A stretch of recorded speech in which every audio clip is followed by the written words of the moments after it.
Now, what are the powers of a person who is born again? First of all, such a person is a tranquil, peaceful person. He becomes automatically righteous. Automatically. I don't have to tell you, don't do this and don't do that. That's finished now with Moses.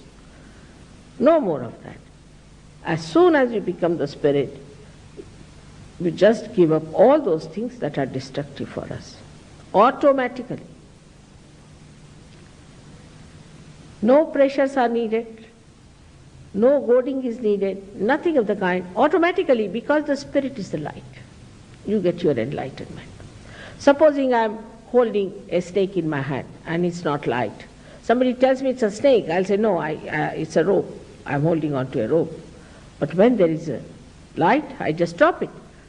In a simple way. Nobody has to tell me, I see the light and it drops off. In the same way, you are an enlightened person.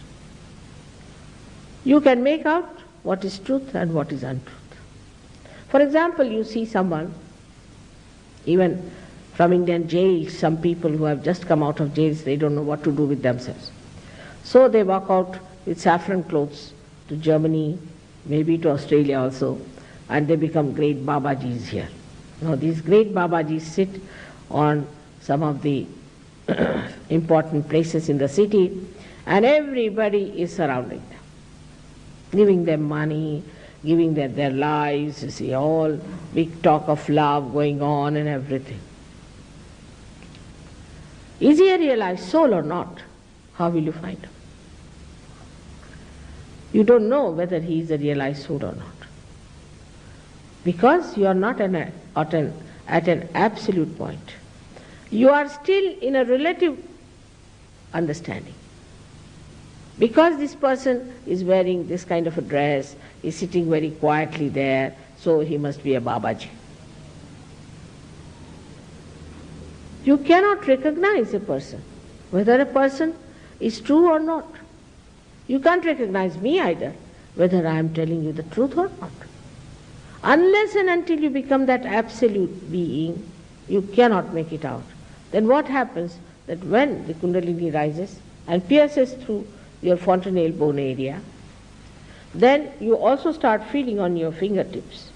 These fingertips are nothing but the sympathetic nervous system centers which are indicative of the truth.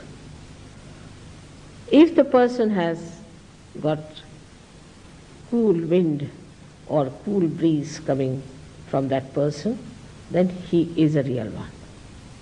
If he doesn't have, then he is not. There are many persons who claim to be great, but they are not. Ultimately we find out and we are shocked the way they are. We don't know how is it our brain has failed, how is it our brilliance did not show clearly what was wrong with this gentleman, because we are not that. We have to accept humbly that we are still at a human awareness and we have to be at a spiritual awareness. That's the dimension we have to get, otherwise we cannot judge things properly. In this country now we have certain problems. In this whole world we have problems.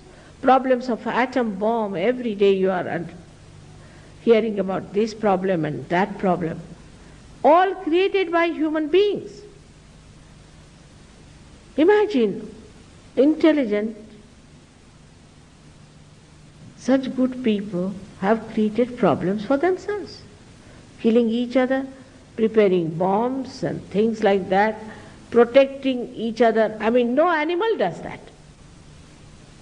Only human beings are trying to protect themselves from each other. They are all the time worried who is going to attack them, not sure of themselves. The reason is they haven't reached that state of absoluteness. The time has come now. The time has come for you either to take to constructive working out of the problem or the destructive.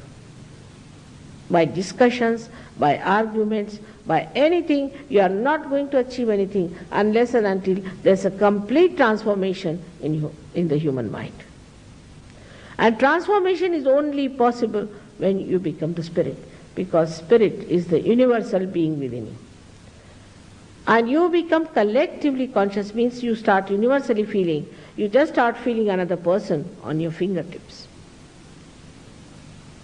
And if you know how to correct it, you have corrected that person.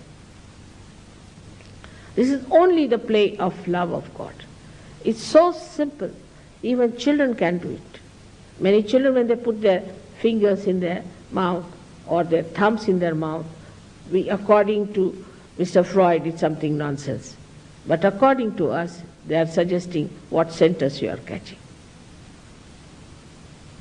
To understand your own children, you have to be a realized soul. Because the understanding is still not matured. Unless and until you become a realized soul, you are not a matured personality to judge anything. At that level, whatever you judge will have another point of view. You can take 10 small children who are realized souls. We have many like that. And type their eyes. Now ask them, what's the wrong with this particular person? They will all raise one finger, meaning this, or this finger. If said this finger means that person feels guilty for nothing at all. This is the Vishuddhi on the left hand side. Or the right means he talks too much and he has problems here.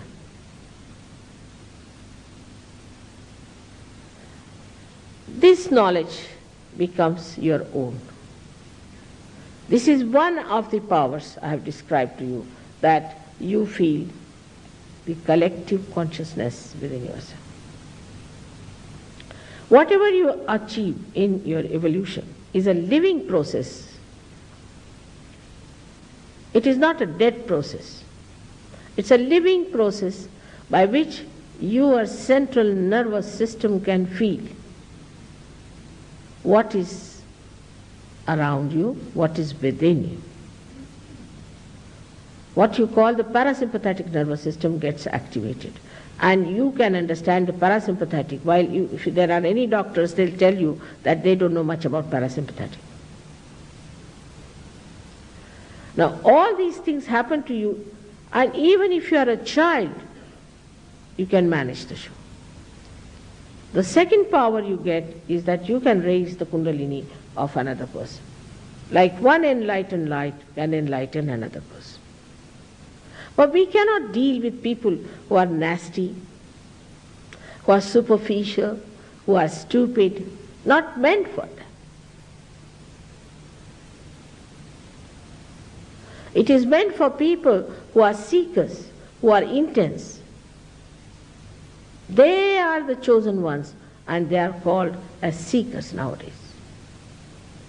They might be drug addicts, or they might be anything. Doesn't matter. They have been truly seeking, they have taken something wrong as right, or they might have done some mistakes. Doesn't matter. Everything is forgiven. They will get what they want, because they have been intensely seeking, truly wanting to be the Spirit. This is the pure desire of the person that works out. Not a person who is just wanting it for the sake of some sort of a selfish or some sort of a power-oriented ideas. Now the third power one gets is this, that a person becomes absolutely dynamic. He works very hard, he never feels tired. He can do things which he has never done before. I know of somebody who has never done anything artistic. Suddenly he started painting.